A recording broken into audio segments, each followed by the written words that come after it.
I'm John Diliberto, and you're hearing echoes from PRX. AI is everywhere and so many places you don't even realize it. Last year, I even programmed an entire Echoes episode using AI. It was pretty good, but dated. You know AI is in music, but Tony Gerber is trying to use it artistically and creatively. You've heard him with electronic trio Spacecraft, Giles Reeves, and Phil Keaggy, and many solo releases. Without the advent of AI acting kind of as an assistant, this idea would never have even come to fruition or even come about. I really felt strongly about poetry, these old words, these old just classic legends. Tony Gerber, I've got him coming up, or is it just an AI voice? Find out on Echoes. Coming up in the next half hour, I'll be talking with Tony Gerber about his AI project, the Singing Poet Society. It's all ahead on Echoes from PRX.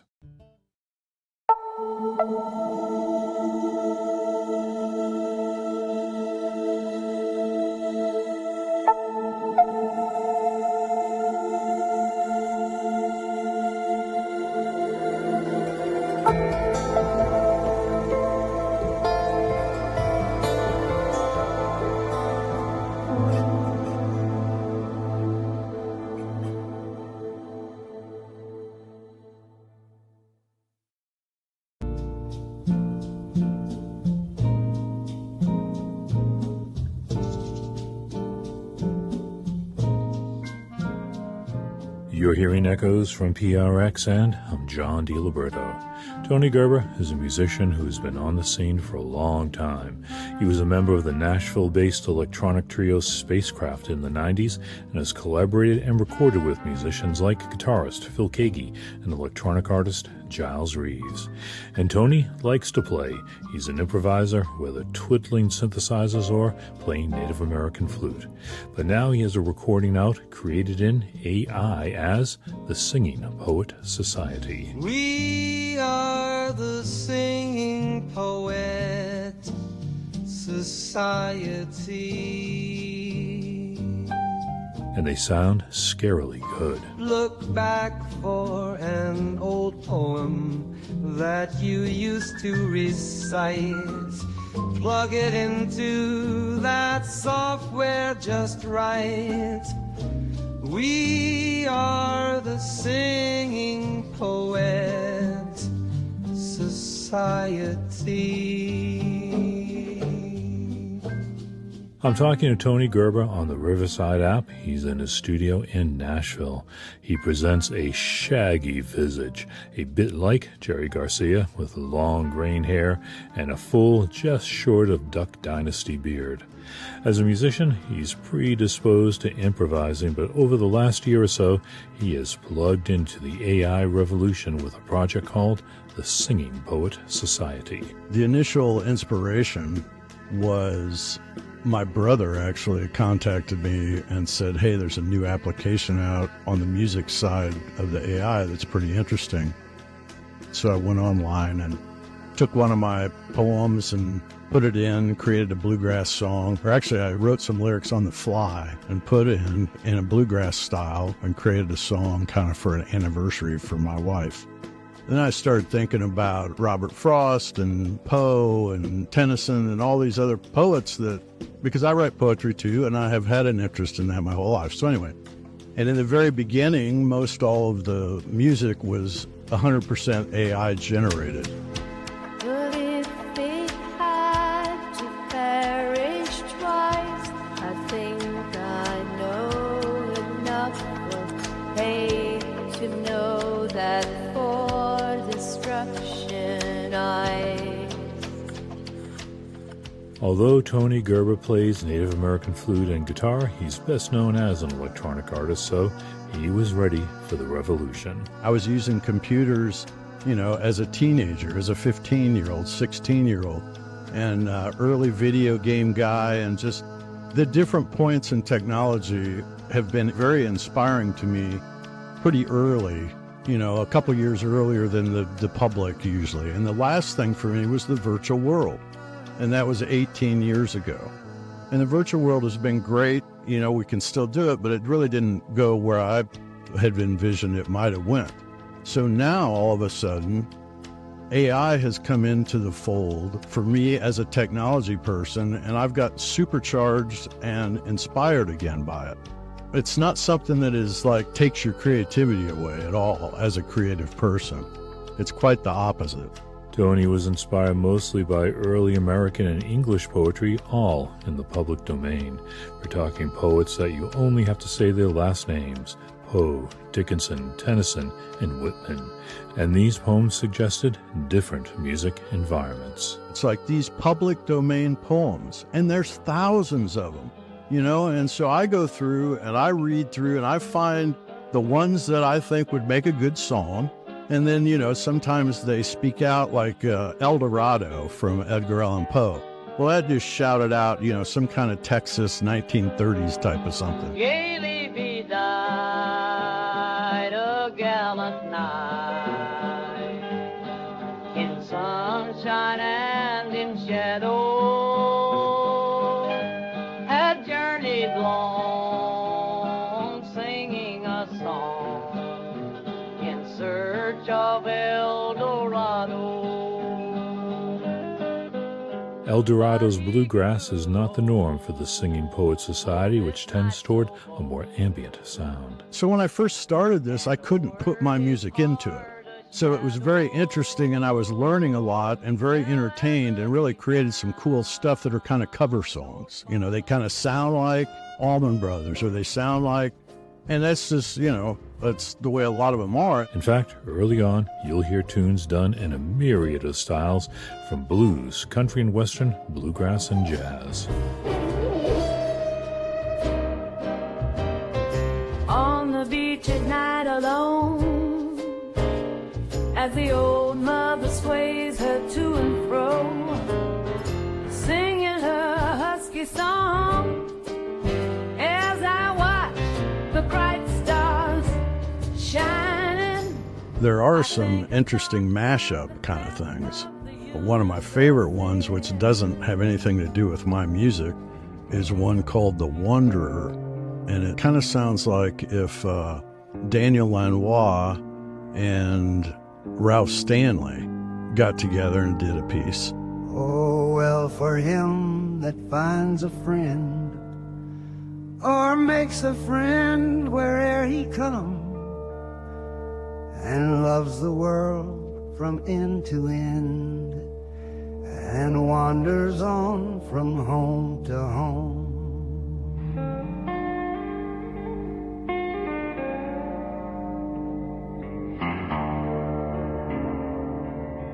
Tony started out with AI-generated music, but then began feeding his own music into the system and having AI regenerate it for the specific track. AI kind of reverse engineering what I feed into it, then it's creating multi-tracks basically.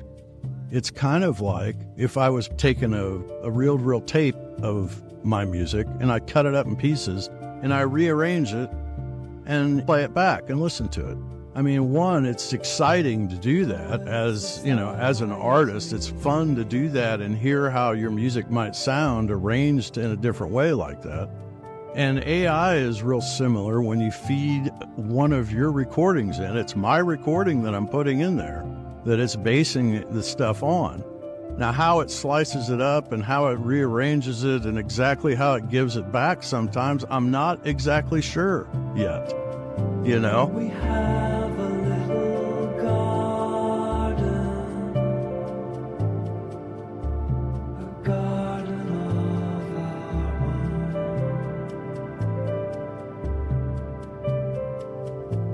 and every day we water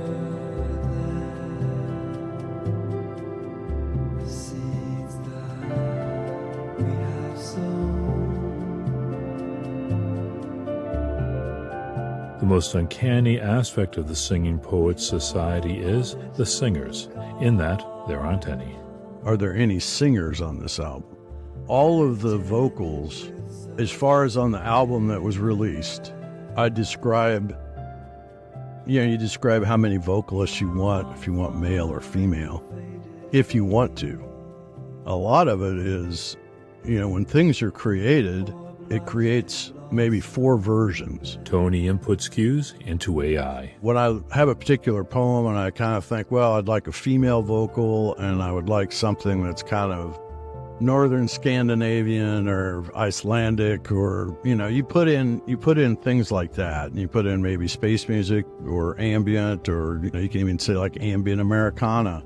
You describe pretty precisely around what it is that you want. You can't name somebody's name; it won't respond to that, but it might bring up somebody that sounds like whoever.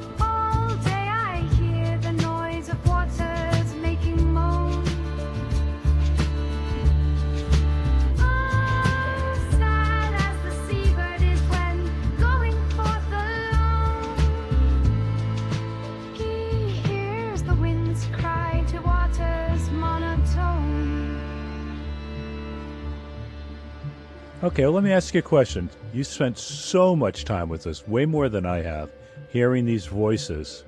Do you ever think, yeah, these don't sound like actual singers? As it progresses and the more I listen to it, the more that I notice little anomalies and little things. But I tell you what, I'm pretty blown away by it, especially when I hear my own voice that it comes back with and hear how it's doing it. I mean, it's the vocal level has, definitely reached a point where I didn't think it really was, and it is. So, and that's exactly why I asked that question, because I'm like blown away. Right. Tony, I put this on. It's like I said, this is like unbelievable the way it sounds. Like knowing that it was, AI. Right. If I did know it was AI, I wouldn't have given it a thought. Right. The wind steals in and twirls the candle. The branches heave and brush the wall. But more than tree or wild wind mutters, this night, opened,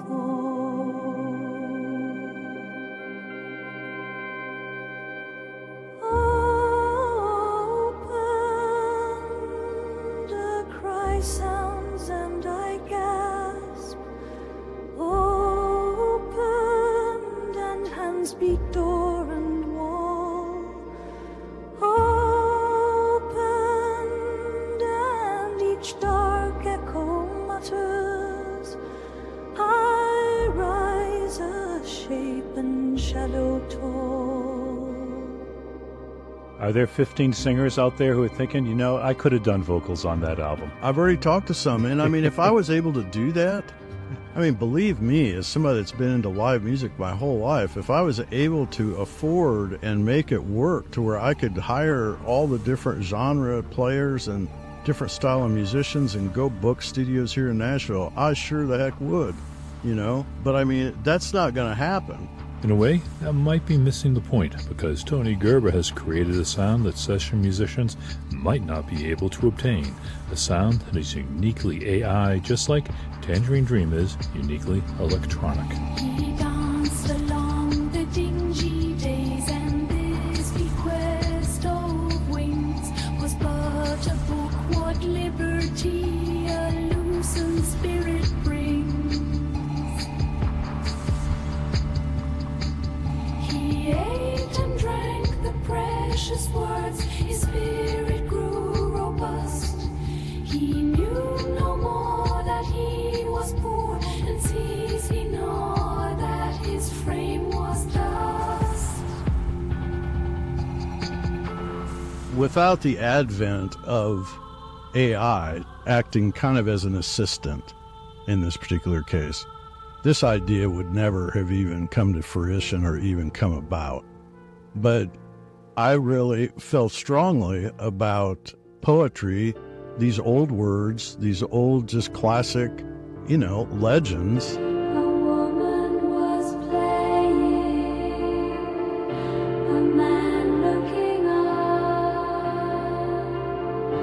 and the mold of her face, and her neck and her head. Tony Gerber has released 2 albums by the Singing Poet Society. He also has a new release of meditative instrumental music, all played by Tony, called Music in the Valley. He's also created dozens of videos using public domain images and AI-generated art. You can catch them all on YouTube. Just look for the Singing Poet Society. I'm John Diliberto, and I assure you I am not AI-generated yet.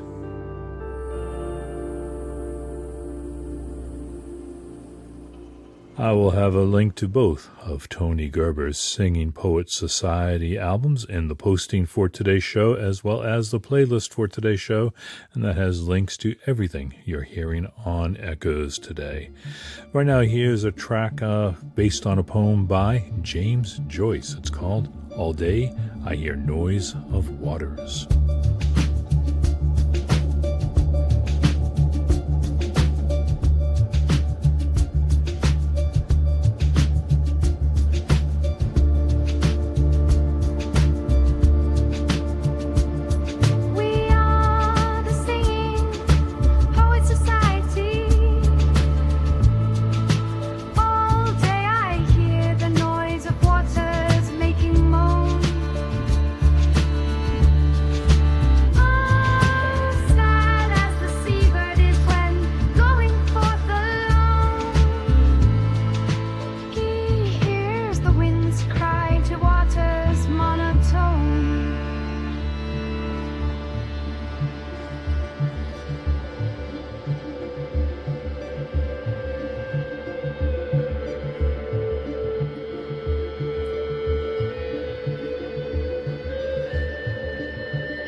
The grey winds, the cold winds are blowing where I go.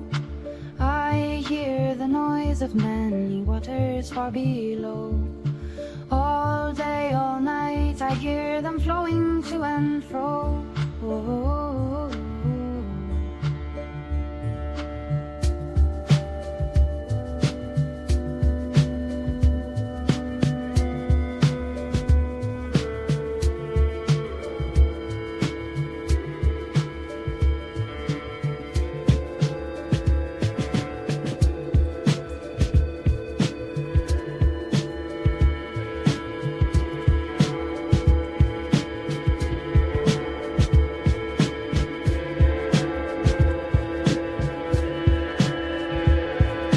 Poem by James Joyce, written in 1907.